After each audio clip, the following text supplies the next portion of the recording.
Hi all, welcome back to my channel.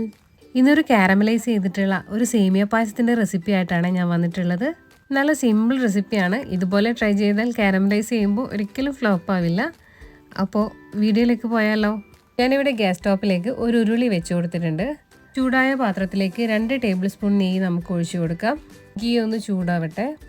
അതിലേക്ക് നമുക്ക് vermicelli ഇതുപോലെ ചെറിയ ചെറിയ പീസായിട്ട് നമുക്ക് കട്ട് ചെയ്ത് ഇട്ട് കൊടുക്കാം. കൈകൊണ്ട് ഇതുപോലെ ഇങ്ങനെ പൊട്ടിച്ചു കൊടുത്താൽ മതി കേട്ടോ. മുഴുവനായി ഇതുപോലെ കൈകൊണ്ട് പൊട്ടിച്ചിട്ടതിന് ശേഷം നമുക്കിതൊരു ഗോൾഡൻ കളറാകുന്ന വരെ ഒന്ന് ഫ്രൈ ചെയ്തെടുക്കാം. ഇതിപ്പോൾ മുഴുവനായി ഒന്ന് ഗോൾഡൻ കളറൊക്കെ ആയിട്ടുണ്ട്. നമുക്കിനി ഇത് വറുത്തുകോരി മാറ്റി വെക്കാം. സേമിയ വറുത്തുകോരി എടുത്ത അതേ പാത്രത്തിലേക്കാണ് ഞാനിവിടെ 1.5 കപ്പ് പഞ്ചസാരയാണ് ഇട്ട് കൊടുക്കുന്നത്. ഇതിപ്പോൾ കാരമലൈസ് ചെയ്യാൻ വേണ്ടിയിട്ടാണ്. ജസ്റ്റ് ഒന്ന് ചൂടാവട്ടെ. അതൊന്ന് മെൽറ്റായി വരുമ്പോൾ നമുക്കൊന്ന് ഇളക്കി കൊടുക്കാം. ഇതുപോലെ മിക്സ് ചെയ്ത് പഞ്ചസാര മുഴുവനായി ഒന്ന് മെൽറ്റാവാൻ വേണ്ടി വെയിറ്റ് ചെയ്യാം. ഇപ്പോൾ പഞ്ചസാര കംപ്ലീറ്റ് ആയിട്ട് മെൽറ്റായിട്ടുണ്ട്. നമുക്ക് ആവശ്യമുള്ളൊരു കളർ കൂടി ആയിട്ടുണ്ട് കേട്ടോ.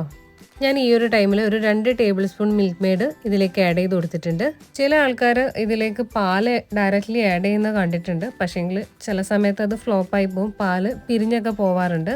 ഞാൻ ചെയ്ത് നോക്കിയാൽ വെച്ചിട്ട് ഫ്ലോപ്പ് ആവാതെ നമുക്ക് ഇതുപോലെ ചെയ്തെടുത്തു കഴിഞ്ഞാൽ കുറച്ചുകൂടി ഈസി ആയിട്ട് ചെയ്തെടുക്കാൻ വേണ്ടി പറ്റും. കൈവിടാതെ നന്നായി ഒന്ന് മിക്സ് ചെയ്ത് കൊടുക്കാം. നമുക്കിതിലേക്ക് കുറച്ചായി മിൽക്ക് ആഡ് ചെയ്ത് കൊടുക്കാം.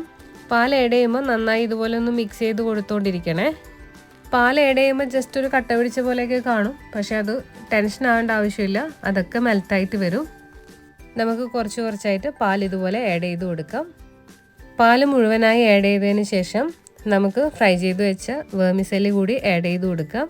വെർമിസെല്ലി നന്നായി ഒന്ന് കുക്കാവട്ടെ. വെർമിസെല്ലി ഒരു ഹാഫ് കുക്കായി കിട്ടിയതിന് ശേഷം നമുക്കിതിലേക്ക് 2 ടേബിൾ സ്പൂൺ സാബൂനരി ഞാനിവിടെ കുതിർത്ത് വെച്ചിട്ടുണ്ടായിരുന്നേ, അതുകൂടെ ആഡ് ചെയ്ത് കൊടുക്കാം. സേമിയയും സാബൂനരിയൊക്കെ ഒരുമിച്ചൊന്ന് കുക്കായിട്ട് വരട്ടെ. കാരമലൈസ് ചെയ്ത പഞ്ചസാരയും അതുപോലെ മിൽക്ക് മെയ്ഡും കൂടി ആഡ് ചെയ്തുകൊണ്ട് ആവശ്യത്തിന് മധുരമൊക്കെ ഉണ്ട്. ഇനി നമുക്ക് ഇതൊന്ന് ബാലൻസ് ചെയ്ത് നിൽക്കാൻ വേണ്ടി ഒരു 2 പിഞ്ച് ഉപ്പ് കൂടി ആഡ് ചെയ്ത് കൊടുക്കാം. ഇതിപ്പോൾ സേമിയയും സാബൂനരിയൊക്കെ നന്നായി ഒന്ന് കുക്കായി വന്നിട്ടുണ്ട്, നല്ല തിക്കായി വന്നിട്ടുണ്ട്. ഇനി അതിലേക്ക് പൊടിച്ചു വെച്ച ഏലക്ക പൊടി കൂടി ചേർത്ത് കൊടുക്കാം. എന്നിട്ട് നന്നായിട്ടൊന്ന് മിക്സ് ചെയ്യാം. ഒരു ഹാഫ് ടീസ്പൂൺ വാനില എസൻസ് കൂടെ ഞാനിവിടെ ചേർക്കുന്നുണ്ട്.